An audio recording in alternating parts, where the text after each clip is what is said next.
Lots of people think that you have ambition and unlimited vision for all the things you can accomplish. And then you hire an assistant and that's how you accomplish them.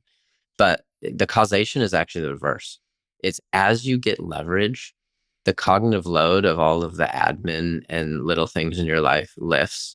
And for the first time, you raise your sights and you're like, well, I have time to do more things. I could give more generous gifts to my friends. I could start a new business. I could be more ambitious.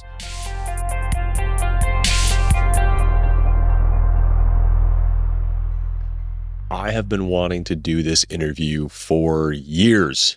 I've known Jonathan maybe 15 years now. We actually used to compete almost head to head when he was founding Thumbtack as a startup in San Francisco, and I was at my first company, Zarly. We ended up in a similar space, and he absolutely kicked my ass. And in his second company, I'm an investor rather than a competitor, and I'm finding that much more enjoyable. He's an incredible operator and somebody who has this really impeccable sense of agency over their life. I think you'll hear in this interview, like the way Jonathan has set up his life and the decisions he's made, just leaning into what really works for him and his family, breaking molds, thinking creatively, treating life as a design exercise, and exploring new ground and having fun doing it. So he's this really interesting mix of like accomplished and kind and fun and interesting. And I love having conversations with him. And I'm very excited that he's now doing a little bit of this publicly, because it's pretty rare that he actually does a public interview. Jonathan has really spent his whole career sort of focusing on scale and doing it with this really interesting mix of human and computer delegation. So his current company, Athena, which has been a sponsor of this podcast, which I'm a longtime customer of and now investor in, is really the meeting of these worlds. What started as a key enabler for him to building Thumbtack, which is hiring overseas talent, then turned into sort of a hobby. So he built out his life with multiple assistants and this whole team that really made his life function, and then started offering that to his friends as a small cash flowing business. And that has grown into this behemoth that we'll talk about a little bit more today. I think there's a lot to gain from him. And I just use this as an exercise to like pull out his tactics and ideas and brainstorm. I really enjoyed this interview. I'm already listening to it back and taking notes, and I just always find Jonathan inspirational, and I hope you do too. We'll open up with sort of learning to operate calmly in chaos. We'll talk about delegation, and Jonathan is truly a world expert in this and the mindsets and the blockers that people get themselves into. So I really hope you enjoy this. This is a special episode for me, a special conversation, and I hope you get a lot from it. Thank you so much for listening. Dude, I'm so excited you're finally on a podcast tour. I feel like you're generally an eccentric recluse. I prefer to be eccentric recluse, but I'm excited to talk about Athena, and we've got lots of stuff going on. So I feel like it's about time. Awesome. My opening like get to know you question that I'm deeply curious about for you personally is like, who are your heroes? Who do you admire, or did you admire sort of growing up? Oh, I love it. Marcus Aurelius, one of my first heroes. You know, I listened to this podcast about him recently, and you probably read his meditations. You know, he's talking about how your mind is the inner citadel and your happiness should come from within. But, you know, reading about the history of him, he was writing these meditations while he's on the front lines of the Roman Empire at war, running the largest empire in the world. And, you know, startups and life always has its challenges and crises, but, you know, thinking about him managing the largest empire at war, people dying all around him. And then he goes back to his tent with a candle and he's like, my mind is an inner citadel. Like, what, you know, one of the strongest minds in human history. And yeah, I aspire to be like him. That's awesome. Did you like come to him when you were enduring stress and like recognize that he was one of the best at it, or have you always just like appreciated that and that sort of formed?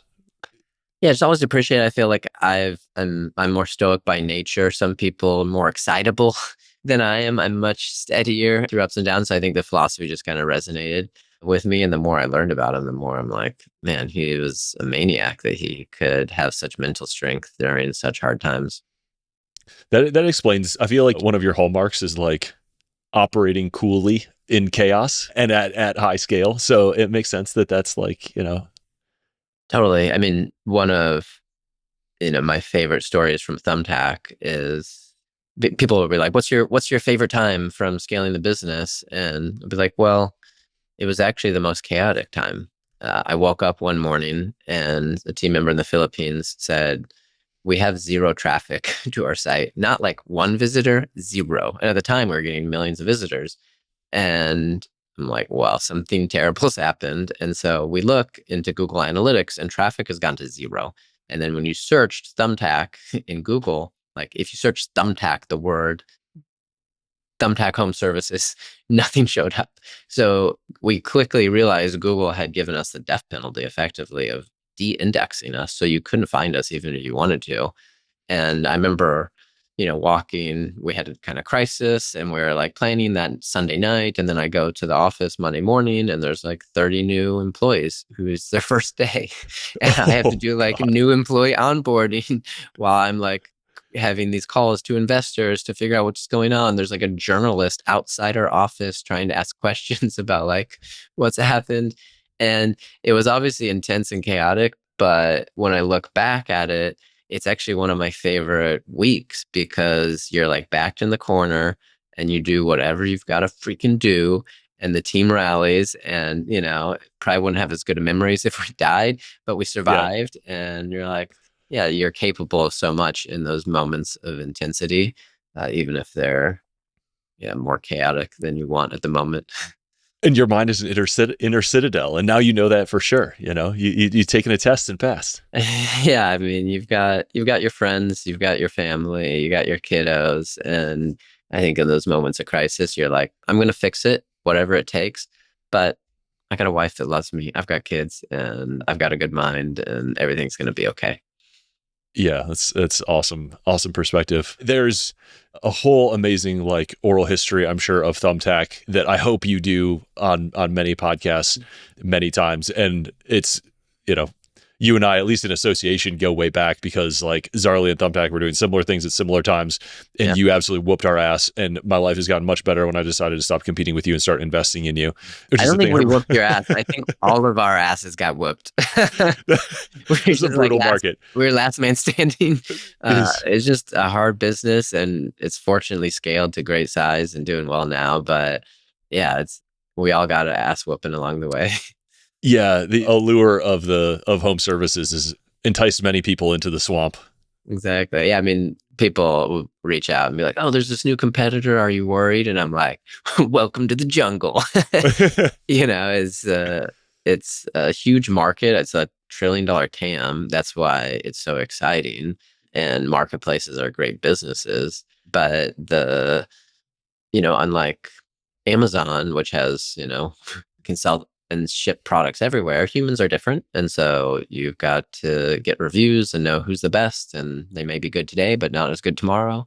And the number of marketplaces is immense, right? We've got 1,000 Mhm. categories of services and hundreds of cities. So it's actually like starting hundreds of thousands of marketplaces because if you have enough house cleaners in San Francisco, it doesn't mean you have enough plumbers in Denver and you have to solve all of those liquidities over time. So it took us longer than we expected when we started to solve those problems, but we ground it out. And now, yeah, the team's kicking ass and doing the best they've ever done, which is pretty cool to see. And one of my lessons from the Thumbtack journey is like, you just got to keep going.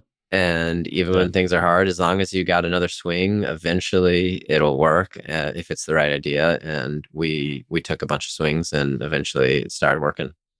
Yeah, which is a very cool. It's interesting, knowing you as long as I have, to see the threads between like the how the fruit of Thumbtack planted the seeds of Athena. Mhm. Like I'm curious about when you started Athena, did you have any sense that you were starting like another really big business, or were you just kind of like messing around? I mean, there's founding stories, and then the founding story kind of gets rewritten over time.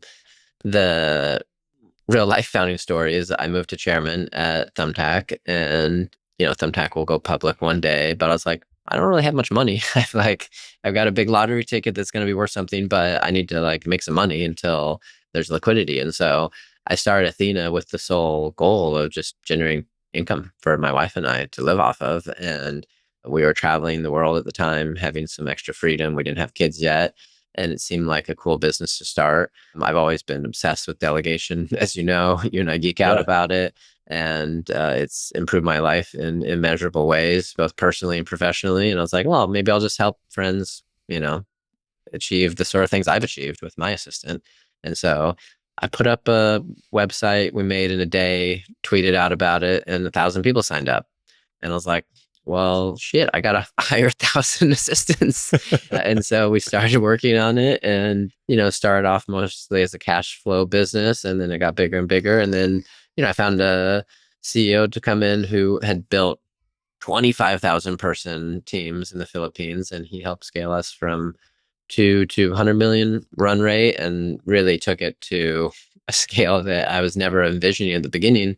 But it just became obvious as we got further along that the opportunity is bigger and bigger. And man, like this could do billions of revenue. And yeah, so our ambitions grew as the company grew. Yeah, it's been through a few like well, the vision's probably been through a few iterations. Is that like fair to Sure. say? Each you kind of like reach a local maxima or like turn a corner and you're like, oh wait, this is either even bigger or different or like has a broader application. And what is it today? Yeah, The so vision of Athena.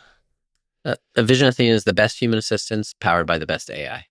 So taking the best of human assistant combined with the increasingly powerful AI machine assistants and wrap it into one seamless product. So you work with your human assistant one to one, just as always. That's the UX. Humans are good UX. We've evolved to like humans. But Yeah. behind that human, we build machine assistants that will increasingly automate more and more so that your human assistant can graduate to do more complex, powerful things.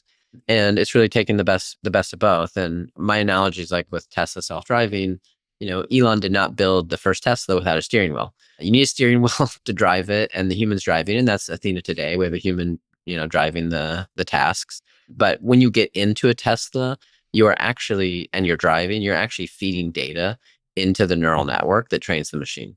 And that's exactly what our humans are doing. So our human assistants are doing the tasks themselves. We're building machine intelligence that watches them as they work so that it can automate their work over time, not to replace the assistant, but to augment them and enhance them and allow them to do more than would ever be conceived possible before. And yeah, to your question of like our original vision, that was not in the original vision. The original vision was the best human assistants. And then I Yeah. think the next evolution was the best human assistants, plus we teach you how to delegate, because that was clearly a barrier for lots of people. It's like, oh, I want to get more leverage, but how do I do X, Y, Z? And so we started thinking about how to teach our clients to delegate. And when the AI moment came, we're like, wow, either we're going to, be impacted by this negatively, or we're going to ride the wave by merging with the machine. And so let's merge with the machine. That sounds way more fun. Yeah. So the in the AI era, like, I mean, you've been studying this for a few years. Like, so much of the moat then comes from the actual data that you're collecting, and you have I don't know thousands, tens of thousands of assistants Yeah. who are by your analogy like driving Teslas, and what? So now you've got like an AI watching what they do on their screen. We're building something that sits on the OS that watches them as they work and uses the basic agentic data to help train the machine to know what they're doing, help give them feedback, help be proactive. The machines are good at remembering everything, Yeah. at being super proactive, having more time than a human. And a human is better at the relationship, at the strategy, at connecting the dots, the project management. And so it's going to be a combination of the both. And yeah, we can do lots of cool stuff that a human struggles to do, but wants to do. So, we could look through all of your calendar for the week ahead and identify things that the assistant could be proactively helping you with. We could Mhm. look at, all your emails you've sent related to, Uber Eats, and we could know your food preferences. And so when your assistant orders you food, they can order you the burrito you love without having to ask you. And so there's lots of work to be done to build this in a privacy secure way that really works, but that's what we're building towards. That's so cool. And this is like, for context, quite a big pivot over the last like 18 months. Like you guys raised a huge round, restructured the company, built out a whole new tech team, like in order to do this. As soon as like what was the, I don't know, encounter or information? Like how did you have that inflection point of like, you had a big business at this time. Like this thing was thriving, it was Yep. growing, and it doesn't go away, but like it takes a lot to make a huge direction change of a, 9-figure business. I mean, it came because I had a friend who's working on the red team at OpenAI. This is before the, history changing launch of ChatGPT. Mm. And this was the summer before. And he started texting me things that he was seeing the model was able to do. And they were jaw dropping, as we all soon discovered many months later. And so I Yeah. was like, radicalized by this. I hired a PhD in machine learning that summer to start tutoring me on LLMs and the progress and what was going to happen. And then, ChatGPT launch happened and it was as game changing as expected. And yeah, it's like my immediate reaction was, okay, do we play defense and this thing comes and eats our business or disrupts us, or let's play offense and let's like go at it. And offense is way more fun. So, let's go. And Yeah. so we had previously bootstrapped the business with my capital, no outside capital, and we're running kind of a freedom oriented business. And this was a moment where like, all right, if we want to ride this wave, we're going to have to raise some money and go bigger. Yeah. So, I mean, also like unique in a few ways. One, like to only do one round of venture, which is, I think, all you've done so far. And then, I mean, in this world of staffing agencies, which is a big, it's a big market, like a Yep. shockingly big market, but there's not that many people there with the chops, like the Silicon Valley chops and background and insight that you had into like the pace of technology and what's changing. So to like combine those things and tackle a huge market with huge data and like the Silicon Valley operating background is a really cool recipe. I'm just super excited about it. Yeah, that's why, people ask, like, why isn't anyone else doing this? And, if Elon Musk decides he wants to do this business, like, he could figure it out for sure. But the reason it's not happening is it has this kind of Venn diagram of skills. It's very unusual. And so Mhm. your YC founder is not going to hire 3,000 assistants like we've done. We've have we vet 50,000 a month. It's like a huge funnel of talent. We have entities around the world. We got buildings where we train and interview assistants. So that's just like an operational thing that typical YC founder isn't going to take on. And then the AI labs are pure software businesses and they don't want to take that on. And then to your point, they're like BPOs or old school agencies. Yeah, they don't have the ambition or the technology orientation to do it. So, not to say anyone else can't do it. I'm sure people will try, but it feels like we just, we got to move fast. We got to make as much progress, and it's ours to take if we execute well. Yeah, this is so awesome. What's brought you out of your normal like enigma mode of staying out of the spotlight and like got you on a small podcast tour? Well, multiple things, but one of them is we've finally increased our supply capacity in a super meaningful way. And so in the past, as you know, we've been very supply constrained. And so you'll be like, hey, can I get a friend, an assistant? I'll be like, yeah, we'll help them, but it's going to take us 3 months. Yeah. um, and that's obviously painful because you want to help people right away. And so we spent this last year really dramatically expanding our supply capacity. We were primarily based in the Philippines at first. We've launched Kenya and scaling Kenya to a huge degree, launching Guatemala now as well. So we have new regions.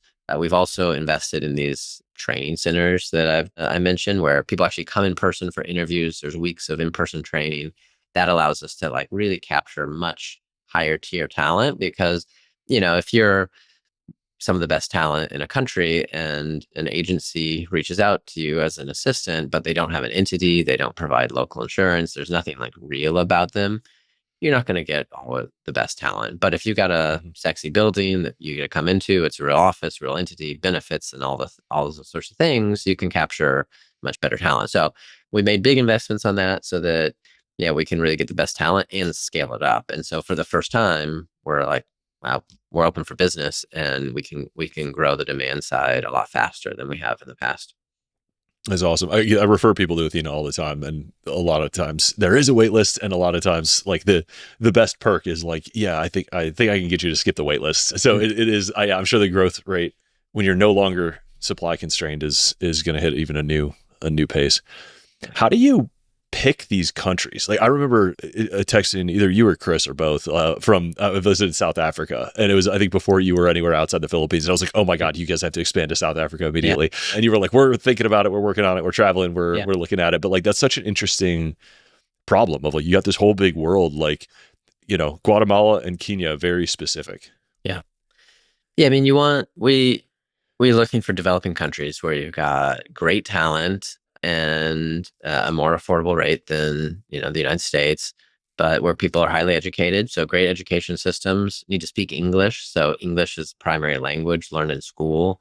And, we typically look for places that have a large and swelling youth population where there's lots of Mm, talented people looking for jobs. And part of our mission is to like bring opportunity and jobs to good, talented people around the world. And so you want to move to a market where there's just tons of people looking for opportunity. And then there's lots of particularities about like, how safe is the country and the legal codes, and are there other credible businesses there? Have other people started companies in the space? Because if there's been mm, nothing started there, it's hard to hire leadership. So, mm, this has kind of been challenge for this Canadian startup scene is like they now have a Shopify, but pre-Shopify, it was like, where do you hire your your CTO and your exec? Because all of that's happened in Silicon Valley. So there's a few countries where there are other companies that have gone in, hired and trained that kind of first layer of leaders. And so we look for stuff like that. And then just the culture, is it high trust, respectful, hardworking, caring culture? I think an assistant is a caretaker in some ways. It's someone who gets things done, but they're like caring about you. They're thinking about you. They're trying to make your life better. And so a culture where people have that sort of disposition is also helpful. yeah, yeah, which is tough to measure, but like when you see it, Hmm. I'm sure. Yeah, and I mean when you're doing that kind of volume too, I mean 50,000 a month, you said, like Yeah, it's nuts. this is a lot of population to like sustain that for a long period of time. Totally. We joke we want to get Yeah, like, 1% of a country one day, fill up some football stadiums. you get some smaller countries and knock that right out. What's Luxembourg doing? Exactly. You know. Okay, so this is I mean, it is wild to like scale you guys operate this kind of thing at. So who is the, I don't know, core like customer on the demand side? Is that like changed significantly? I feel like, Mhm. I was one of those first 1,000 who reached out just because like I knew you and I was like, God, I need an EA. So like The, I've been in it early, but I imagine, there's thousands or tens of thousands by now. yeah, the core demo was my friends. So it's Yeah. just like emailed my friends, texted people. I joke that now that enough of my friends have an Athena EA, I can like surreptitiously plan like, pranks Mm. and events. I can just like have their assistant book them a trip and put it on their calendar and everyone's just going to show up. uh, so it started off as friends, and then that naturally led to startup Yeah. founders because there's most of you're my friends. And so startup founders, there's 100,000 venture-backed startups in the country. So we're, maybe 1% of that. So still a 10x to go in startups. But this year we moved and expanded into the next segment, which is SMB. There's not Mm. 100,000 SMBs in the country, but 30 million. Now, I don't know what fraction could have an assistant, maybe 10%. So many millions of dental clinics and, supply stores and just the wild Home world. service businesses. Yeah, service businesses. Yeah, I mean, even, large construction companies. I actually just talked to a large construction company that's got 100 employees that's looking for an assistant. So SMBs is now the next big segment. And then in the long term, enterprise is the kind of mega Mm. segment. This Fortune 500. So we have some enterprise pilots with a couple great companies going now. We're just starting work there, and we want to expand a lot into that next year. I've talked to places like AIG and JP Morgan where they have 1,000 or even 5,000 assistants internally.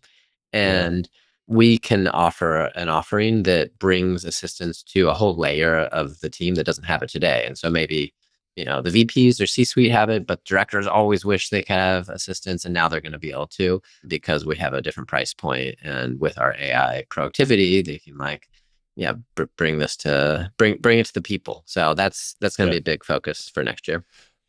I remember somebody saying at some point along the line, like anybody who has who earns more than $150,000 a year should have an EA, like just as a rough approximation. And I was kind of like, oh, like with Athena, that does become like, roughly approximate. If you're doing a math of kind of like however many tasks you do are worth, those like sub $40 an hour tasks that are Yeah. like critical, but not particularly fun. And, if you don't have an EA, you are one. So that like that. Yeah, I mean, I think the most obvious place to start is if you have a business or a place that can generate revenue, an assistant can be kind of your first hire to help you spend more time focused on revenue generation or your craft or the reason you started the business. Most people start the business to like build the product or do the thing they love. And there's lots of important work that's like scheduling and admin and email and accounting that you might not want to do. And so an assistant can help with that. For some people who are more cash constrained, I say, hey, like the first thing your assistant could help you do is help you save money. And so if you're not Mhm. tracking your finances well, if you, look through all your subscriptions, like go find, alternative vendors for your business.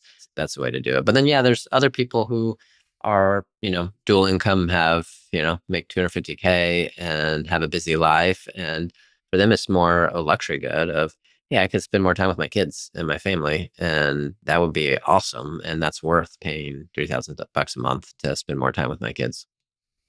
Yeah, absolutely. Yeah. Buying back your own time from the stuff that, is less fun. Yeah, I mean, I was Uh, talking to someone who's like, what if I could hire myself?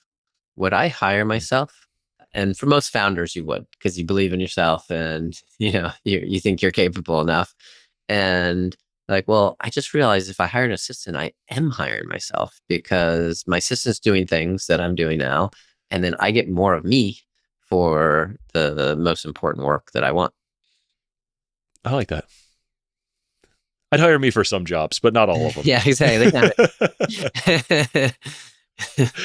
So if you're like something that I think really drew me to Athena is just like, I came into this orbit when it was like a very much a cult of personality around like you. And if you're comfortable with it as like a line of questioning, I think, and I've told so many people at Athena this, that like the most compelling stories or examples like come out of you and your CEO, Robert, and some of your other executives who are like unbelievably good delegators, not just in like whatever the mechanics of it, the tactics of it, but in terms of just like the agency and the courage and the experimentation and like all the different things that you guys try. And so I'm excited that you're like, I don't know, out here talking about it. And I'm hoping we can spend some time on like you and your family and your, some of the stories of like what you do with, like, you have multiple EAs personally, right? Yeah, a half dozen. Half dozen. Okay, six personal EAs for like you or you and your family. Yeah, for my family Okay. and How does this all me. split up? Like, tell me what Yeah, look, tell and me the org chart of Jonathan Inc.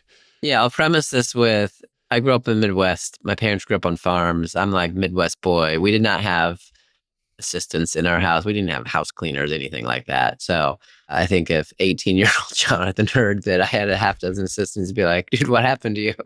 Uh, but I mean, if I can just divert with a quick story, then we'll talk about what we work on. For me, this started in part, I went down this track in part because I worked at the White House after school. It was my first Mm. job.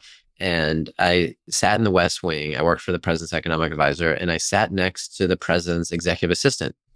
And as you might imagine, the president's executive assistant is freaking insanely good. And so it just set my bar very high for what this EA partnership could look like. And then when I went to Thumbtack, I hired my first, and I was like, you know what? What if I had an assistant support team that was as good as the president?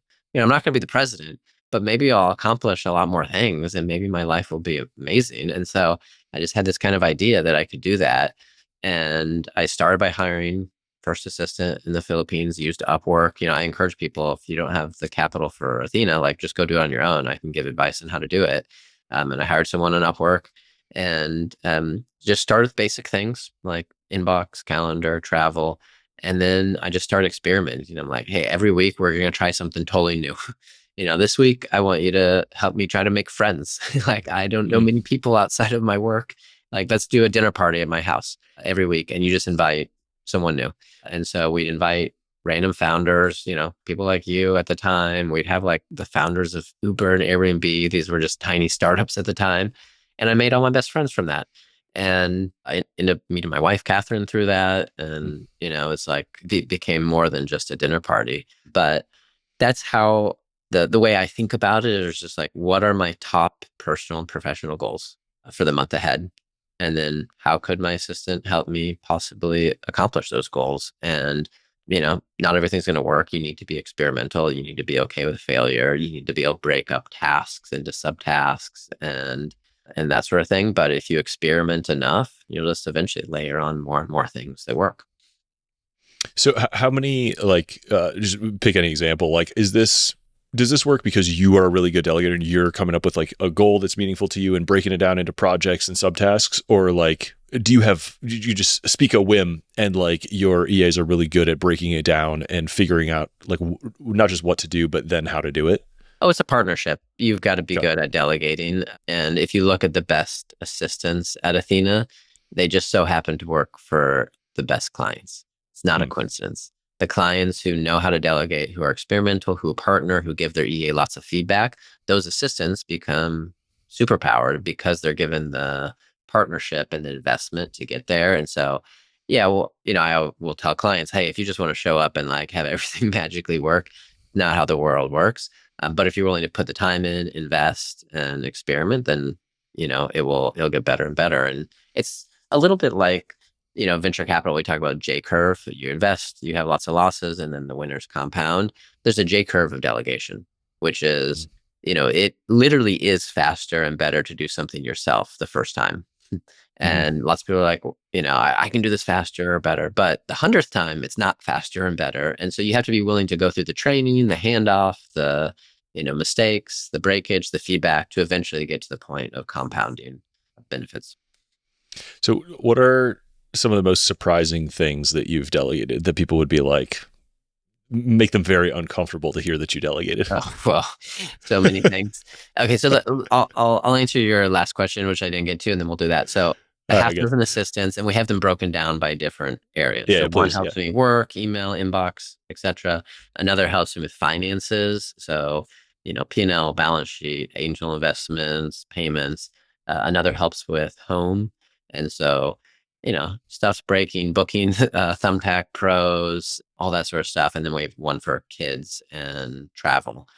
And then there's assistant, chief of staff who sits on top and manages everything. And so, you start with one, and then as you get capacity, you add more and more. In terms of crazy stuff we've delegated, I mean, I'll give two examples. One, have you heard this Shanna Swan book, Countdown? She was on Joe Rogan's I don't think so. podcast. The book is basically about how male testosterone levels have been decreasing 1% every year for 30 years. And that's led to lower fertility, all sorts of sperm count issues and stuff. And if you have young kids, her recommendation effectively is testosterone is falling because there's plastic everywhere, all Mm-hmm. through your house, in your soaps and detergents. And so I heard 20 minutes of this podcast and I'm like, well, I want to protect my boys, both Yeah. figuratively and my actual children. And so I sent my assistant a note and said, hey, go watch this podcast, buy the book, read the book, find all the recommendations, put the recommendations in a spreadsheet, and send it to me. And so she sends it to me, and it's a list of like 50 things you need to remove from your house. I'm like, okay, now work with our house cleaner to find all these things in the house, take them out, throw them away, and order replacements. And then there's a couple cycles of this. This was like a 6-week project to fully execute and just like totally nuts to pull off. And the sort of thing that would just like absolutely never do on your own because like Yeah. you just give up. It's just too hard. But if you have someone there to help you, they can do it. So that's kind of like a health oriented, crazy one. A personal oriented one that that I highly recommend for people is doing gifts to friends Mm-hmm. and family that you could otherwise not do. So for my dad's 85th birthday, which is coming up in February, hopefully he's not listening to this. I have an assistant who is going through all of his Facebook friends and DMing all of them and asking for a memorable story or memory with my dad. And then she's collecting all of them. And then on his birthday, I'm going to give him a book with like hundreds of these things. And it's taking her weeks to collect all of it. But it's going to be one of the most meaningful gifts I ever give him. And it took me, 30 seconds to come up with this idea. And now I have someone working on it for weeks to actually deliver it. And that is like superpower of leverage. That's super cool. I think that's, so many people, I think a lot of times have an aversion to it right off the bat of like, oh, you delegate your gift giving. And it's like, there's like a impersonal way to do that. And then there's the like, holy shit, this would be impossible any other way. And that's a really cool story of like, so are there frameworks around that of like, how do you train yourself or come to the habit of thinking like, what do I do with 100x the hours? I feel like that's such a creative act to like have this broader scope of what becomes possible. Yeah. So this is counterintuitive learning that I've seen in myself and from the best delegators at Athena, which is lots of people think that you have ambition and unlimited vision for all the things you can accomplish. And then you hire an assistant and that's how you accomplish them. But the causation is actually the reverse. It's as you get leverage, the cognitive load of all of the admin and little things in your life lifts. And for the first time, you raise your sights and you're like, well, I have time to do more things. I could give more generous gifts to my friends. I could start a new business. I could be more ambitious. And I think people's ambition is typically hemmed in by what they think is possible based on the tasks on their list. And so I felt this personally as I've had layered in more assistants, my ambition just kind of grows. I'm like, well, what if I do more and more and all these other things? And I didn't feel that way before because there's times at Thumbtack where you're working so hard, you're just buried and you're like, I can't possibly take on something new. I'm just trying to figure out today. And so my encouragement to people is like, you just start by delegating. If you don't have enough money for even an assistant, start delegating to ChatGPT. And you go to ChatGPT and you say, here's my top 2 personal and professional goals today or this week or this month. What are steps I could take to actually actualize this? And if you got a little more money, hire someone at Upwork for $5 an hour. And that lets you start acting on it. If you got more money, then you could work with Athena or an in-person assistant and you can get more and more leverage the more you pay. But I would just encourage you to you got to start and then it can compound from there. Yeah, this is like exactly what my leverage course and like expanding the book and stuff is about, is just like trying to see a career is not even really the right word, but like life, your scope of work as like compounding and using well leverage over the long course, whether it's people or capital or tools or products or whatever, figure out how to do some work today that will make yourself more effective tomorrow. And Athena, I think, gets this more than any other company I've ever seen. Like talks about it, builds playbooks, trains EAs in this, trains us, as customers, clients, whatever you call us. Like I know with certainty I'm the problem. Like I know I'm not in the top 10%, if not 50% of delegators. And I'm like lean on Athena and appreciate all the resources and work and effort gone into like coaching me, I think is a mistake, as you point out, to like assume that the EA is just going to like show up and magically know everything that they need to know about you and how to make your life easy. Yeah, it's partnership. EA needs to be trained, client needs to be trained, and the better, the more both invest, the better you get. Yeah. And I think what are the limiting factors for most people? I would say number 1 is belief that it's even possible to live a life of time abundance, to accomplish more, to have 100 hours in the day. I think lots of people don't believe that's possible because they've never seen it or experienced. And I probably wouldn't if I didn't experience myself. But you have to have that belief. And, you talk to people like me and others and you're like, all right, it actually is possible. So I could do it. The next is just like the desire. Like, do you want that? Do you want to have more in your life? Do you want to spend less time on things? Do you want to start more businesses? And then the third is more practical, like tactical. How do you actually go about and do it? And that depends on your budget. And the more budget you have, the more you can spend. But there's ways for everyone to get started. And then there's also, I'd say, limiting beliefs. Like I feel guilty to have someone just focused on me.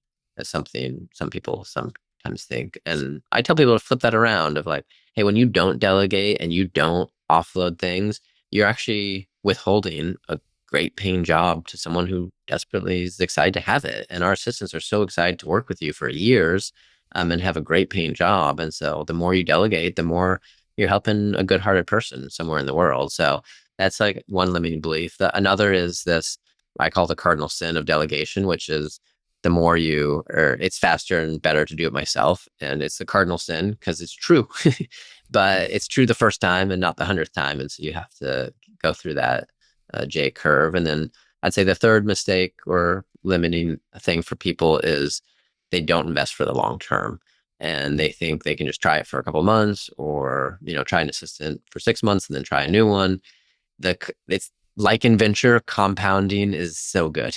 Compounding gets all the good things in life. You make money, you have build relationships, and you build powerful assistant partnerships. And I've been working with one of mine for over a decade. And like, she's like my little sister now. She knows everything about me. I love her. She's seen all the ups and downs. She's been in my inbox during, days where you get a term sheet for $100 million and days where you're getting lawsuits and you think the company's going to die. Yeah. And there's not many other people in the world other than my wife who've actually seen all of that. And so that, that longevity and compounding is super powerful. So you gotta sign up for the long game if you really want to get the big leverage. Yeah. And I'm 3 or 4 years in with my EA too. And like, I testify to that and the importance of trust, like to fully trust this person with all the information about your life in such that they can like act as you in a bunch of different really important contexts. Like that comes with time and reps. And yeah, that compounding is a really important part of it. If you'll indulge me again to like double click on the belief, like if that's the first limiting belief or limiting factor, and like I think you and Robert, who's also been on the podcast a couple of years ago, like are the best examples I've ever seen of this. You and Ray Dalio actually talks about it too, but I don't know him. Like, what is a day in your life actually like? What does it look like to actually have 100 or 200 hours a day if you got multiple EAs working with you? Like, how do you set up your day when you have all these resources, and how do you figure out like where to allocate your time, especially between like I imagine there's all this pressure to like be productive with all that time that you're paying for to buy back. Like, how do you think about your leisure time and your productivity and your health? And like, what does a day in the life of a super highly leveraged person look like? Yeah. So, I started with one, get more over time. And I always felt this time constraint. There's just like so much I want to do and not enough time to get it all done.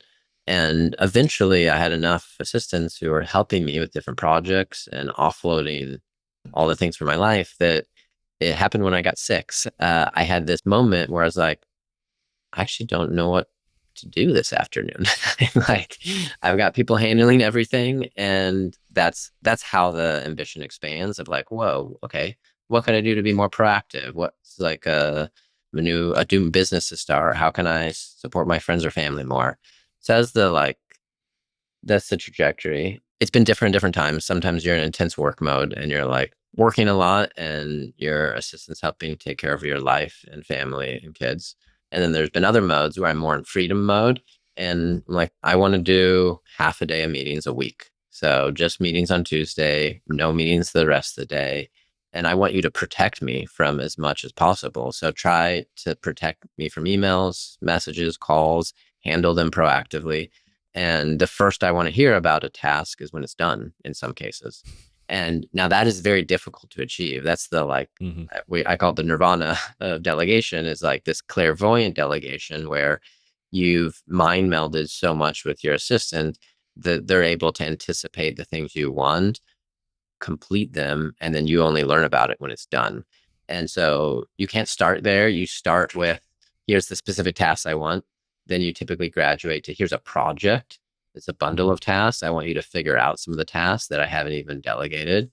And then eventually you delegate to goal-based delegation, where it's, hey, here's what I want to accomplish. I want to spend more time with my kids, or more time, learning tennis.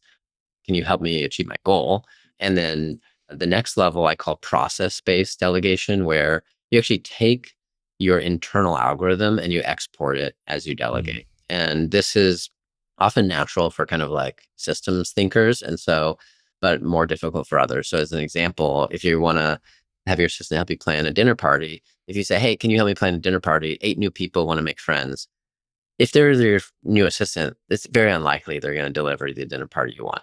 But if you say, hey, here's how I think about dinner parties. I want Eric there. I want, 8 other entrepreneurs who are like him. I want it to be a variety of industries. I want them to all have the same number of employees or investors. I find these people by going on Crunchbase or wherever. Here's literally an algorithm and a playbook and a step-by-step. And if you export the algorithm, the preferences, you create the step-by-step, then the output is going to be much more closely aligned with what you want. That takes more effort and work up front. And so this is where like the best EAs are paired with the best clients, because the clients who invest that time make their EA better. Mm-hmm.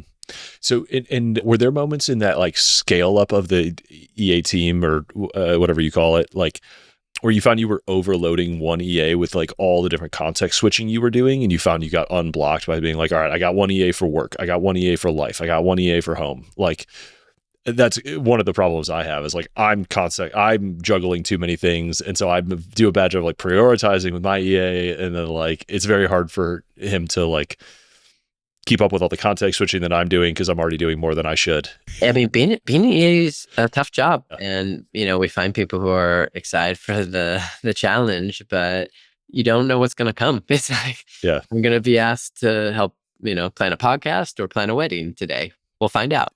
yeah. So, yeah, I mean, I think you as a boss, it's important to help your team know how to prioritize, and they don't know the priorities in your head unless you share them. And so I think the limit for lots of delegators is they just don't share enough context. I mean, this is true of talking to ChatGPT too, right? It's like the model doesn't have enough context, it just can't work. And so you need to export as much thinking, context, preferences, prioritization as you possibly can, so that the human assistant or the machine assistant can deliver the results you want. And that takes a lot more effort, especially when you're busy. So you're jumping between things and you don't always feel like you have time. I mean, one tactical thing, we talk a lot about Athena. I don't know how much you do this is, but voice-based delegation is much more powerful than written delegation. And the reason is because you can talk 3 times faster than you can type, so just more bandwidth.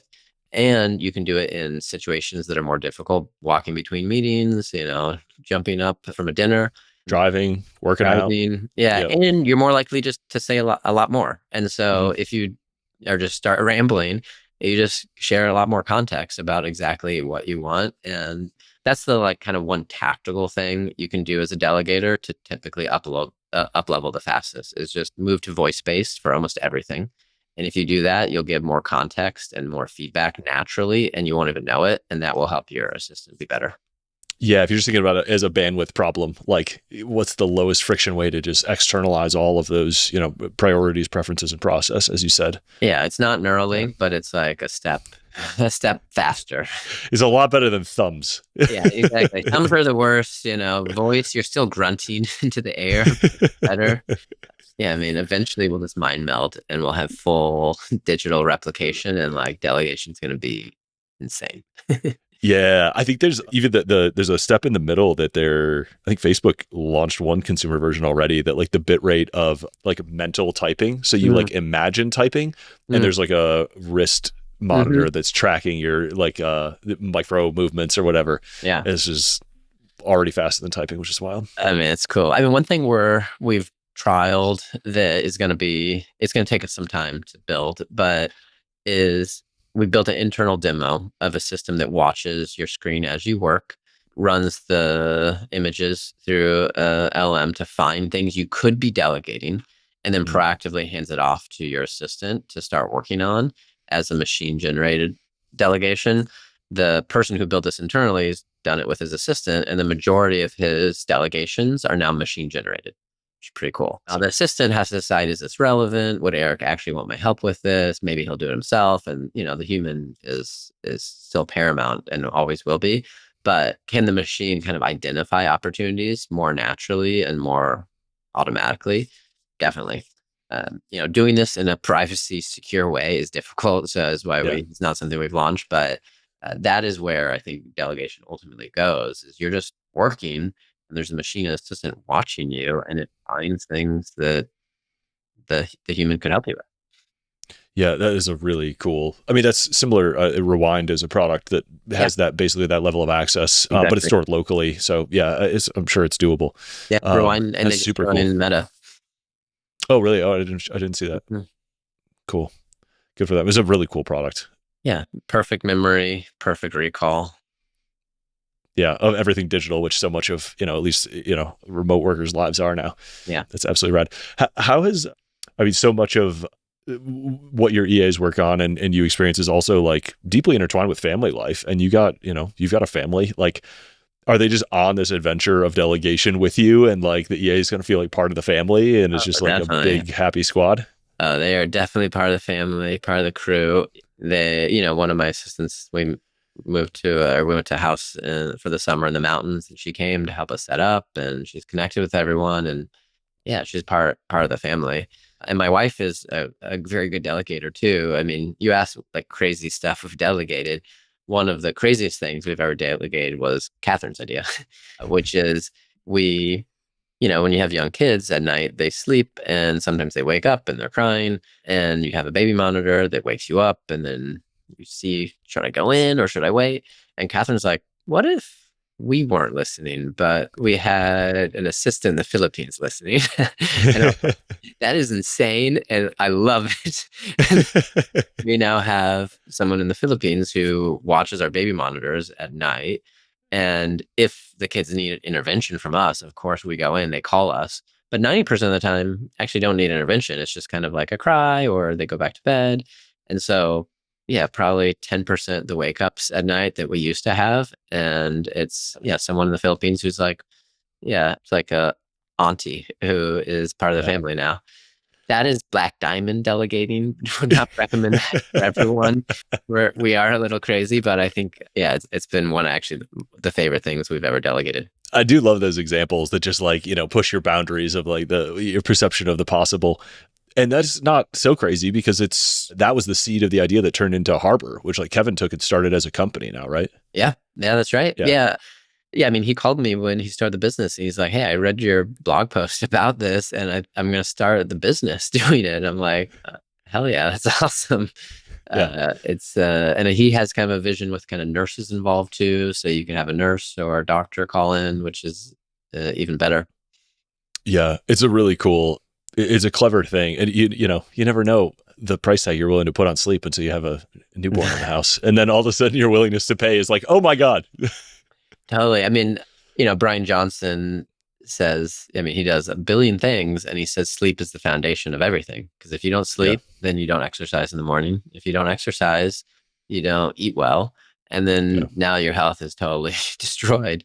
And so sleep is the foundation of all of it. And I would actually say learning to manage your time is even more foundational than sleep because people don't sleep much, not because they don't want to, but because they don't Yeah. have time to. They're like trying to stuff everything the day. They got work, they got family. And so, if you're health oriented, figuring out how to own your time with delegation then gives you the power to sleep. And then all the good things come from that. They're working late. They're stressed about the open loops. Yeah. Yep. Yeah. Yeah, there's this Uh, like cognitive load from all the things you have to do that weigh on you. And you can think of an assistant as almost like a cognitive prosthesis that is expanding the scope of your brain to not have to handle certain things and, firewalling it from a bunch of yeah. these loops so that it can be calmer, have lower cortisol, more focused, and yeah, more prepared for more important stuff. Awesome. As we wrap up here, the final question that I like to ask founders is like, give me the 2050 version of Athena. What's like the most wild kind of like limit of possible vision of what this company can become over like the limits of your imagination over like 2 to 3 decades? Well, I love that question. I met a crazy delegator who is a billionaire. He is an investor. He has a personal team of 50. The on that personal team of 50, 8 of them are executive assistants. All of the executive assistants are hired from Princeton. And I asked the person leading the team, how do you decide what to prioritize? You have this huge team, what do you work on? And she said, if my team can spend 24 hours to save my principal 1 minute tomorrow, so he can spend one more minute with his investments, his family, his personal interests, it is well worth our time. And when I heard that, I was like, whoa, that is insane. That's like hashtag goals. But I think that is what's possible for all of humanity by 2050 is, yeah, not everyone's going to be a billionaire, but you're going to have a human assistant powered by Athena and that human assistant is going to have thousands of machine assistants that are going out and running errands and checking things and double checking and remembering everything. And the human is still there as the UX, as as your counselor, but your Athena assistant's going to be managing, maybe 1,000 of these machine assistants, and spend more time with your family or start 5 new businesses, and you'll just have a lot more optionality in how you want to live your life. That's awesome. Thank you so much for taking the time and leading the way and being such a shining example of delegation effectively done. Appreciate you and everything you built. Appreciate you too. Thanks for all the support. And you are a good and natural delegator, even if you are very humble about it. I'm working on it. One day. Awesome. Thanks for having me.